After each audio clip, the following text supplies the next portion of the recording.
Stranka je bila zelo uspešna v minulem 25-letnem obdobju, je v svojem govoru ocenil predsednik občinskega odbora Štefan Misja. V občinskem svetu je imela vedno najmanj 3 svetnike, zadnja 2 mandata pa tudi županjo. To so izjemni rezultati in lahko potrdim tudi kot predsednik stranke Desus, občinska organizacija stranke Desus Črnomelj je najboljša v Sloveniji.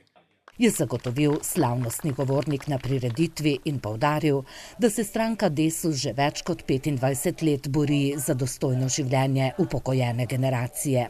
Nekateri pravijo, stranka Desus je naredila premalo za upokojence, jaz vam pa zagotavljam, da smo storili vse, kar je bilo možno. Letos bodo prvič po dolgem času vsi upokojenci dobili regres. Da pa bi prihodnje leto opustili vse varčevalne ukrepe, ki se nanašajo na upokojence, se bomo znotraj vlade morali še boriti, pravi Erjavec in dodaja.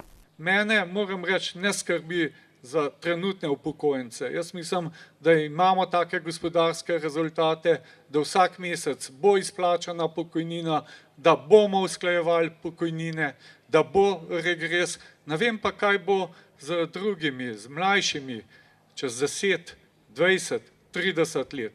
V slavnostnem govoru pa je predsednik Desusa govoril tudi o gradnji drugega tira, ki jo stranka podpira, in o prodaji Nove Ljubljanske banke ter zavarovalnice Triglav, ki jima nasprotuje. Pozabil pa ni niti na 3. razvojno os. Jaz mislim, da to 3. razvojno os, da mi kot stranka Desus moramo nujno za naslednjo koalicijo, za naslednjo koalicijsko pogodbo dati v program, da se to zgradi v naslednjih 4 letih, če ne že prej. Vlada bo morala, katerakoli že bo, zagotoviti boljšo povezavo Bele krajine z Dolenjsko in osrednjo Slovenijo, pravi Erjavec, ki je v Beli krajini o nujnosti izgradnje 3. razvojne osi že velikokrat govoril.